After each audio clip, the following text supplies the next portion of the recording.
We provide you the platform to turn your dreams into reality. Give wings to your aspirations with KR Mangalam University. Bangladesh में राजनीतिक हालात दिन ब दिन बिगड़ते जा रहे हैं। शेख हसीना को सत्ता से बाहर करने में कामयाब होने के बाद अब कट्टरपंथी इस्लामिक पार्टी जमात इस्लामी ने अपना असली एजेंडा दिखाना शुरू कर दिया है। अब जमात इस्लामी का फोकस देश में इस्लामिक शासन लागू करने पर है और इसके लिए उन्होंने अपनी पुरानी सहयोगी पार्टी बीएनपी को खत्म करने की योजना बनाई है। जमात ने बीएनपी पर प्रतिबंध लगाने की धमकी दी है। हाल ही में जमात की छात्र शाखा छात्र शिविर और बीएनपी की छात्र इकाई के बीच ढाका विश्वविद्यालय में हिंसक झड़प हुई। इससे साफ है कि अब दोनों पार्टियों के बीच गहरी दरार आ चुकी है। सूत्रों के मुताबिक जमात बीएनपी को कमजोर करने की सुनियोजित योजना पर काम कर रही है।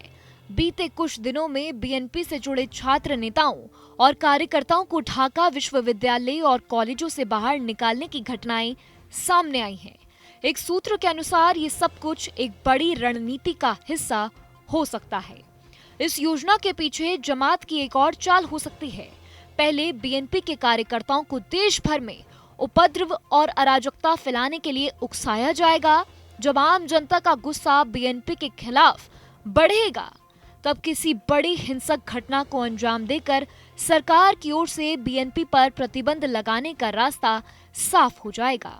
शेख हसीना के हटने के बाद बीएनपी अब बांग्लादेश में जल्द चुनाव करने की मांग पर अड़ी हुई है। इससे देश की अंतरिम सरकार के प्रमुख सलाहकार मोहम्मद यूनुस पर काफी दबाव बढ़ गया है। बीएनपी की मांगों ने राजनीतिक माहौल को और ज्यादा अस्थिर कर दिया है। वहीं दूसरी तरफ जमात इस्लामी जल्द चुनाव के पक्ष में नहीं है। उनका इरादा है कि चुनाव से पहले सुधार के नाम पर जितनी हो सके उतनी सत्ता हासिल की जाए। जमात और दूसरे कट्टरपंथी संगठनों का यूनुस की अंतरिम सरकार पर गहरा प्रभाव है। ऐसे में वो चाहते हैं कि चुनाव टाला जाए और इसी दौरान सरकार पर पूरी पकड़ बनाई जा सके। दरअसल ये पूरा घटनाक्रम बांग्लादेश में लोकतंत्र के लिए खतरे की घंटी है।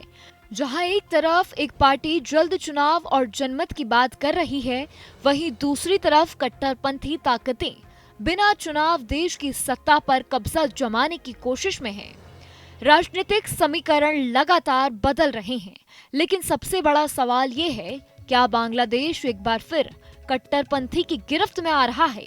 शेख हसीना के हटने के बाद जिस लोकतांत्रिक परिवर्तन की उम्मीद थी, वो अब आंतरिक टकराव और धार्मिक वर्चस्व की लड़ाई में बदलता जा रहा है। जहां भक्ति है हर शब्द में, कथाओं में छुपे हैं दिव्य रहस्य और ज्योतिष देता है जीवन को दिशा। धर्म से जुड़ी हर बातों को जानने के लिए हमारे चैनल स्तुति को सब्सक्राइब करें। चैनल पर जाने के लिए इस लिंक पर क्लिक करें।